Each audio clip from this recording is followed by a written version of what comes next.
In today's video, I'm going to teach you how to create a zoom-in effect on your clip using video editing software.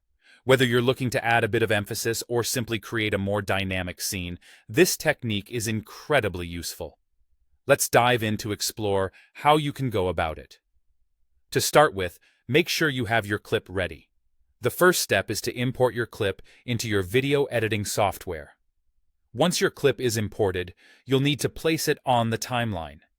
This process helps organize your work and ensures that all your edits are precise.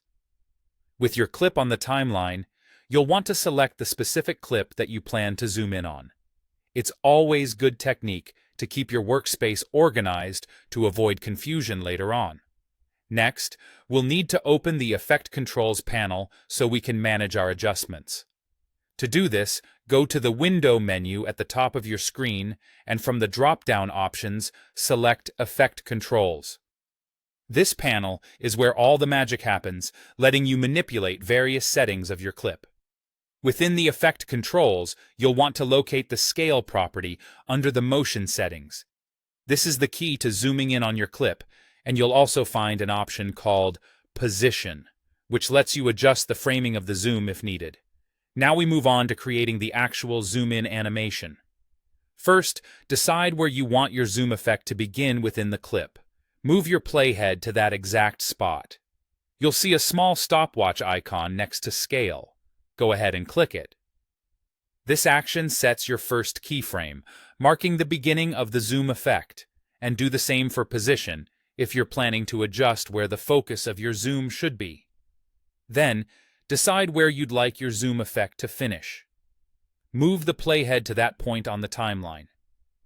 Now increase the scale value to achieve your desired zoom-in effect. If you've chosen to use position adjustments, you'll need to tweak this as well to ensure your framing remains just right. As you make these changes, you'll see that a second keyframe is automatically created. Finally, it's time to preview your work. Playing back your clip will give you a good sense of how your zoom effect looks. If you find the zoom to be too abrupt, don't worry, there's an easy fix.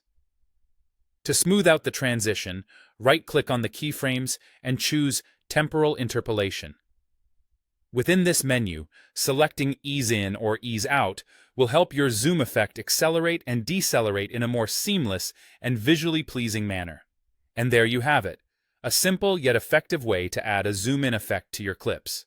This technique not only helps highlight important parts of your video, but also adds a professional touch that can elevate the overall quality of your work. So try it out, have fun, and let your creativity flow.